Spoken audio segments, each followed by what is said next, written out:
Awas, hakikat pengetahuan yang dipelajari itu, sekalipun dia membawa maslahat manfaat dunia, tapi pada hakikatnya dia harus mengarahkan ilmunya untuk mendekatkan dirinya kepada Allah Subhanahu wa taala.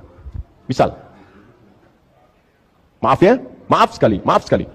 Anda boleh belajar fisika, matematika, geografi, astronomi, itu ilman. Nafi'a, bawa manfaat. Ya, Anda kemudian dari fisika kerja di satu perusahaan, berhasil, manfaat untuk keluarga ada. Untuk masyarakat bangsa ada. Ada yang teknik sipil, bangun jembatan, bangun ini, bangun itu, bangun jalan, ada manfaatnya.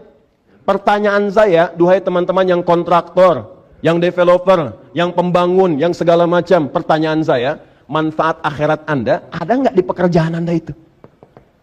Dari sekian tahun Anda belajar itu, bekal akhiratnya ada nggak? Jangan-jangan yang Anda cari nafi'ah manfaatnya cuma dunia aja. Kalau cuma cari dunia, gaji yang besar, bukan cuma Anda yang nggak beriman pun sama pekerjaannya dengan Anda. Bukankah di kantor Anda ada yang tidak beriman juga? Bukankah di kantor Anda ada yang non-muslim juga? Lu bedanya Anda dengan mereka apa? Bedanya di mana? Pertama kata Nabi, ilmu itu dipakai bukan cuma urusan dunia, ada iman. Jadi pegawai yang beriman, kontraktor beriman itu begitu mau bikin jalan dia di situ, bikin jembatan, maka dia bermohon kepada Allah. Ya Allah, ridhakan dengan jembatan yang aku akan buat, ya Allah, aku niatkan karenamu. Maka kalau ada peserta umrah lewat situ, dia mendapat bagian dari pahalanya tanpa dikurangi sedikit pun. Ada orang gunakan jalan itu untuk taklim. Berapa banyak orang lewat jalan di sini? Kalau Anda bangun kerjakan karena Allah, setiap orang taklim lewat situ, fasilitas dari Anda dapat pahalanya tanpa dikurangi sedikit pun. Hadisnya sahih. Man dalla ala khairin, di hadis Muslim, falahu ajruhu mithla ajri fa'ili min ghairi an yankusa min adri syai'. Siapa yang memfasilitasi bahkan cuma menunjukkan pada satu kebaikan, lalu dikerjakan oleh orang lain kebaikan itu, maka dia mendapat pahala yang sama dengan orang yang mengerjakan tanpa dikurangi sedikit pun. Saya mau tanya pada Anda, apakah pembuat pipa-pipa keran yang dipakai wudhu, membuat pipanya diniatkan karena Allah? Kalau cuma urusan uang, dapat uang juga. Dunia nggak ketinggalan kok. Ikut akhirat, dunia ikut. Ikut dunia, akhirat nggak akan ikut. Seperti bayangan. Bayangan tuh kalau Anda kejar, nggak akan ketangkap. Tapi kalau Anda berbalik, dia ngikut. Nggak percaya silahkan kejar-kejar bayangan. Kalau nggak mau ada kerjaan, kejar ya. Ayo kejar. Tapi kalau Anda balik, dia ikut. Saya tanya pada Anda sekolah tuh tinggi-tinggi, sekolah lama-lama, kemudian dapat pekerjaan. Pekerjaan Anda itu bawa bekal akhirat apa enggak? Ini nafi'ah nih. Ini poinnya.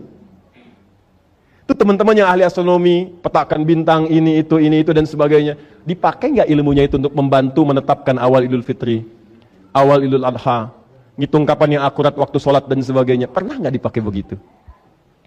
Yang ahli matematika, pernah nggak didorong misalnya untuk bantu ngitung warisan, menciptakan aplikasi memudahkan hitung waris, menciptakan aplikasi untuk memudahkan hitungan zakat? Pernah nggak?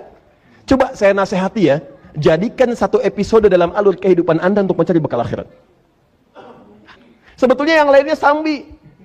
Ini bukan kerja sambilan. Ya Ustadz, sambil kesibukan lah bikin aplikasi zakat. Sambi. Enak aja, akhirat bukan nyambi. Maka ini bagian yang pertama. Saya tanyakan kepada Anda, dari dalam pekerjaan yang Anda kerjakan sampai saat ini, berapa yang punya investasi akhiratnya? Karena nafi'ahnya bentuknya nakirah, ini nakirah. Ilman nafi'ah. Semua pengetahuan mesti ada saham akhirat yang dibawa sebagai penguat dari bukti keimanannya kepada Allah Subhanahu wa taala. Jadi seorang dosen yang beriman, maka dia akan arahkan ilmunya untuk mendekatkan salah satu di antaranya kepada Allah Subhanahu wa taala. Seorang kontraktor, developer yang lain yang beriman, maka dia niatkan pembangunannya untuk mendapatkan ridha Allah Subhanahu wa taala. Makanya mustahil ada orang yang tergerak untuk bangun maksiat. Mustahil. Seorang arsitek yang beriman, maka dia akan mendesain segala sesuatunya sebagai mendapatkan keridhaan Allah Subhanahu wa taala, dan seterusnya. Ini poinnya. Satu. Jelas ya? Dan seorang ibu yang beriman, dia akan mendidik anaknya, apapun yang kemudian dia akan pilih untuk menjadi wasilah mendekat kepada Allah Subhanahu wa taala. Jadi orang pintar ya, di antara ciri orang pintar, dia punya visi akhirat.